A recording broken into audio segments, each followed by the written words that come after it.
जिनिमी नेपालीमा बोल्नु ल सबैले बुझ्ने भाषामा। आज तपाईँलाई म एउटा गम्भीर प्रश्न सोध्न गइरहेको छु।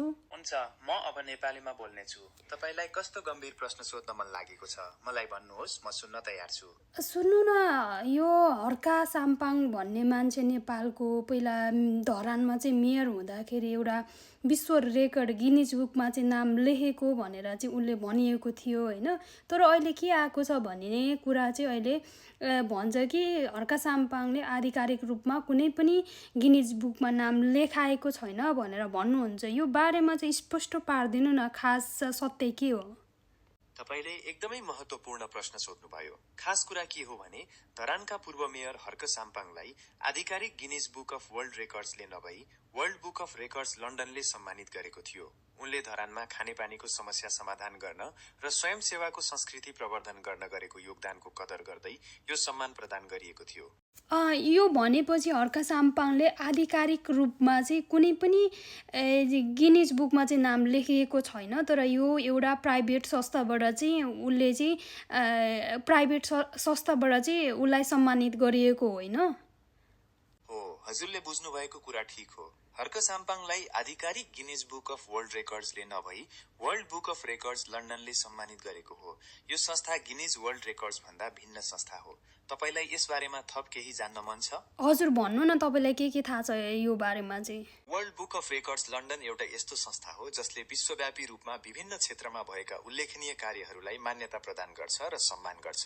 यसले सामान्यतया विभिन्न क्षेत्रका उत्कृष्ट कार्यहरूलाई हेरेर प्रमाणपत्र दिने गर्छ, जुन गिनिज वर्ल्ड रेकर्ड्सको प्रक्रिया र मापदण्ड भन्दा फरक हुन्छ। के तपाईलाई यो संस्थाले कसरी काम गर्छ भन्ने बारेमा अझै केही विस्तृत जानकारी चाहिएको छ? हजुर चाहिएको छ, भनिदिनु न। वर्ल्ड बुक अफ रेकर्ड्स लन्डनले विश्वभरका विभिन्न व्यक्तिहरूले समाजमा पुर्याएको योगदान, स्वयंसेवा, खेलकुद, कला र विविध क्षेत्रमा गरेका विशेष उपलब्धिहरूको पहिचान गर्छ।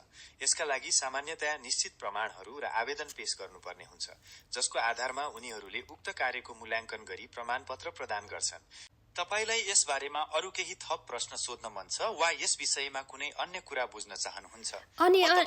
अनि किन यसरी हर्का साम्पाङले नेपाली जनताहरूलाई चाहिँ मैले ओल्डमा चाहिँ गिनिज बुकमा नाम लेखाएको भनेर किन भ्रम छरिरहेको होला यसरी जनताहरूलाई? हामीले त पत्याएको थियो नि त, अहिले त अब 3-4 वर्ष भयो होइन। अनि हामीले त त्यो कुरा त पत्याइराखेको थियौँ, अनि किन भ्रम छरेको होला यसरी?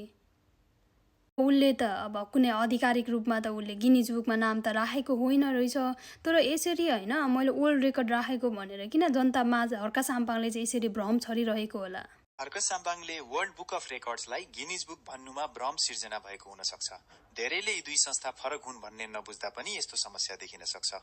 खास सत्य के हो भने उनले सम्मान पाएका थिए, तर त्यो आधिकारिक गिनिज बुकमा थिएन। ए भनेपछि कुरा बुझ्यो। यो बेकुप नै रहेछ होइन हर्के त्यसो भए? कतिपयले उहाँका कामलाई सकारात्मक रूपमा हेर्छन् भने कतिपयले आलोचना गर्छन्। उहाँको दाबी र वास्तविकता बीचको भिन्नताले गर्दा भ्रम उत्पन्न भएको